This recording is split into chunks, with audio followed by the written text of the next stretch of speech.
الحمدللہ رب العالمین والصلاة والسلام علی سید الانبیاء والمرسلین اما بعد فقد قال اللہ تعالی عز وجل فی کتابہ العظیم وخطابہ القدیم اعوذ باللہ من الشیطان الرجیم بسم اللہ الرحمن الرحیم ان اللہ وملائکتہ یصلون علی النبی یا ایھا الذین آمنوا صلوا علیہ وسلموا تسلیما اللهم صل علی سیدنا شفیعنا وحبیبنا ومولانا محمد وآلہ واصحابہ وبارک وسلم صلاۃ و سلام علیک یا سیدی یا رسول اللہ صلی اللہ تعالی علیہ وسلم۔ عزیزان محترم، نماز جب ہم پڑھتے ہیں تو نماز کی ابتدا کے لیے، نماز کو شروع کرنے کے لیے اور نماز کو پڑھنے کے لیے کچھ چیزیں شرط ہوتی ہیں جنہیں شرائط نماز کہا جاتا ہے۔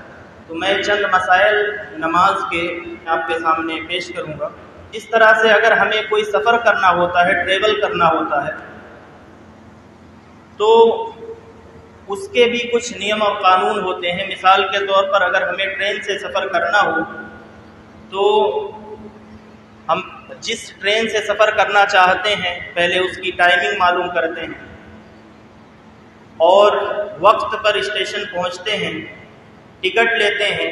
دوسری اور بھی اگر کچھ فارمیلٹی ہوتی ہے تو اسے پر کرتے ہیں، اسے ادا کرتے ہیں۔ تو اسی طرح سے جب بندے مومن اللہ کی بارگاہ میں حاضر ہونا چاہتا ہے اور نماز پڑھنا چاہتا ہے، نماز ادا کرنا چاہتا ہے، تو نماز کی شروعات کرنے سے پہلے، یعنی اب آپ نماز پڑھنے کے لیے کھڑے ہونا چاہتے ہیں اللہ رب العزت کی بارگاہ میں، اس کے حضور، تو اب نماز پڑھنے کے لیے شریعت مطہرہ نے 6 شرطوں کا پورا ہونا یا پایا جانا ضروری ہے۔ جب آپ نماز پڑھنے جا رہے ہوں اس سے پہلے، نماز پڑھنے سے پہلے یہ 6 چیزیں آپ کی مکمل ہو جانی چاہیے۔ تو وہی 6 چیزیں جنہیں شرائط نماز کہا جاتا ہے، یعنی نماز کی شرطیں۔ اس میں سے پہلی شرط ہے طہارت۔ طہارت کہتے ہیں پاکی کو۔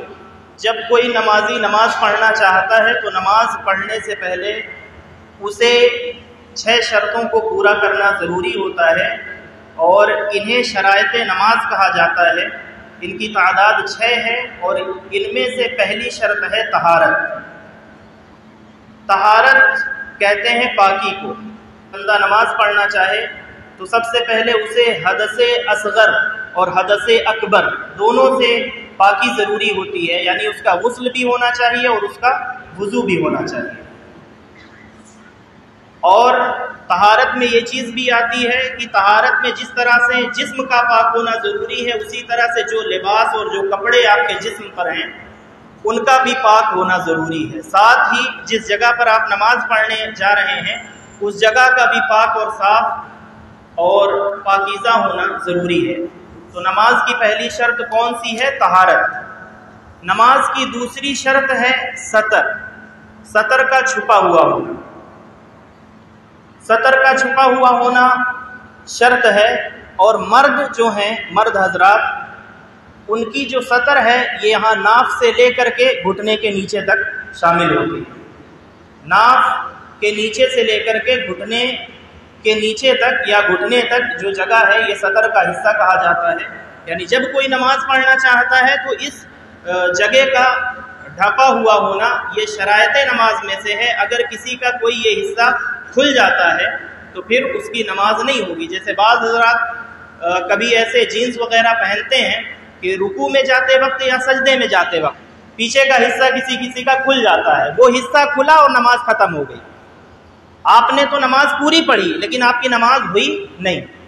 تو یہ وہ چیزیں ہیں جن کا جاننا ہر بندے مومن کے اوپر فرض ہے۔ یہ فرض علوم میں سے ہیں کہ ان کا جاننا ہر ایک کے اوپر فرض ہے، واجب ہے، لازم اور ضروری ہے۔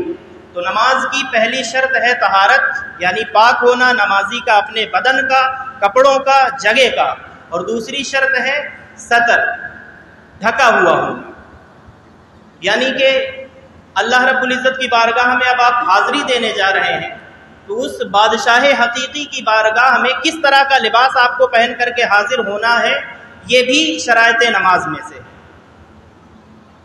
اس کی بارگاہ کے ادب کو ملحوظ رکھتے ہوئے اس کی بارگاہ میں حاضر ہونا ہے۔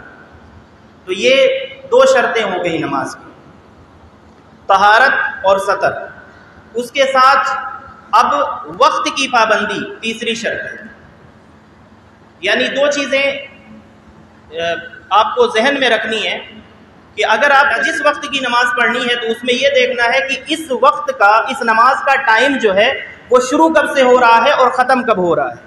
تو ٹائم شروع ہونے کے بعد سے ٹائم ختم ہونے کے پہلے تک اس نماز کو پڑھ لینا ہے۔ اگر ٹائم شروع ہونے سے پہلے آپ نے نماز پڑھی یا ٹائم ختم ہونے کے بعد آپ نے نماز پڑھی تو آپ کی نماز نہیں ہوگی۔ وقت کا پایا جانا بھی شرط ہے۔ یہ تین شرطیں ہو گئی، طہارت، سطر اور وقت کا پایا جانا۔ اب ان تین شرطوں کے بعد اب چوتھی شرط ہے استقبال قبلہ، قبلہ رو ہونا۔ قبلہ رو ہونا، اب اگر مسجد میں ہیں آپ تب تو وہ مسجدیں ہیں ہی ایسی کہ آپ کا منہ قبلے کی طرف ہوگا، لیکن کہیں ایسی جگہ پر ہیں، اسٹیشن پر ہیں، پلیٹ فارم پر ہیں، کہیں بھی آپ اپنے کاروبار میں ایسی جگہ پر ہیں یا سفر میں ہیں، مسافر ہے، سفر کی حالت میں آپ کو معلوم ہی نہیں قبلہ کس طرف ہے، تو اب اس کے لیے چونکہ استقبال قبلہ یعنی قبلہ رخ ہونا نمازی کا یہ شرائط نماز میں سے ہے، تو اب بندے کو یہ کرنا ہوگا کہ آج کل تو خیر موبائل ہیں، ڈیوائسز ہیں، وہ بتا دیتی ہیں قبلہ کی سمت کدھر ہے، یا آپ اپنی پوری توجہ لگا کر کے یہ دیکھیں کہ قبلہ کس طرف ہے، غور کر کے، اور غور کریں، فکر کریں۔ اگر کسی سے پوچھ سکتے ہیں جو آپ کو بتا سکتا ہو تو آپ کو پوچھنا پڑے گا، پوچھنا لازم ہے۔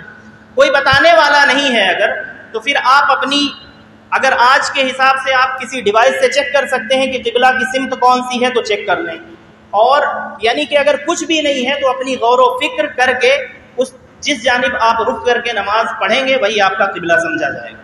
نماز پڑھنے کے بعد اگر آپ کو بعد میں کوئی کسی بھی ذریعے سے یہ معلوم ہو جائے کہ میں نے ادھر منہ کر کے نماز پڑھی ہے، بعد میں کوئی بتانے والا بتائے کہ قبلہ ادھر تو نہیں تھا، قبلہ ادھر تھا، تو بھی آپ کو اب دوبارہ نماز پڑھنے کی ضرورت نہیں ہے، آپ کی نماز ہو گئی۔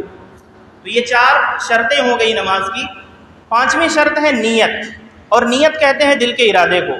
جب آپ اگر مثال کے طور پر مسجد میں آ رہے ہیں تو جب آپ گھر سے چلے ہیں تو آپ کی نیت وہیں سے ہے کہ میں نماز پڑھنے جا رہا ہوں۔ جب آپ گھر سے چلے ہیں تو وہیں سے نیت کر کے چلے ہیں، تو یہ نیت وہیں سے ہو گئی ہے۔ لیکن زبان سے جو ہم نیت کرتے ہیں یہ مستحب عمل ہے، بہتر ہے کہ اگر زبان سے کر لیا جائے۔ لیکن آپ کی رکعت چھوٹنے والی ہو، مثال کے طور پر آخری رکعت ہے، اگر آپ زبان سے نیت کرتے ہیں تو نماز ختم ہو جائے گی، یا آپ کی رکعت چھوٹ جائے گی، تو ایسی صورت میں آپ کو زبان سے کچھ کہنے کی ضرورت نہیں ہے۔ اگر آپ تیز قدموں سے چلتے ہوئے آئے اور سب میں کھڑے ہو گئے تو بس اللہ اکبر کہہ کر کے آپ نماز شروع کر سکتے ہیں۔ ایسی پوزیشن میں جب کوئی جلدی ہو، جلد بازی ہو، تو یہ 5 شرطیں ہو گئی۔ تکبیر تحریمہ کہنا، یعنی کہ جو ہم نماز شروع کرتے ہیں تو اللہ اکبر کہہ کر کے جو نماز شروع کرتے ہیں، تو یہ اللہ اکبر کہہ کر کے نماز شروع کرنا یہ بھی نماز کی شرائط میں سے ہے۔ یہ 6 شرطیں ہیں ٹوٹل، انہیں یاد رکھیں، نماز پڑھنے سے پہلے ان کا خیال رکھیں، اور اگر ان میں سے کوئی بھی شرط نہیں پائی جائے گی تو نماز شروع ہی نہیں ہوگی۔ اللہ رب العزت کی بارگاہ میں دعا ہے کہ نماز کے متعلق جو کچھ ہم نے سیکھنے اور سکھانے کی کوشش کی ہے اسے یاد رکھنے کی اور اسی کے مطابق نماز پڑھنے کی توفیق عطا فرمائے۔ وما توفیق الا باللہ، وآخر دعوانا ان الحمد للہ رب العالمین، والسلام علیکم ورحمۃ اللہ تعالی وبرکاتہ۔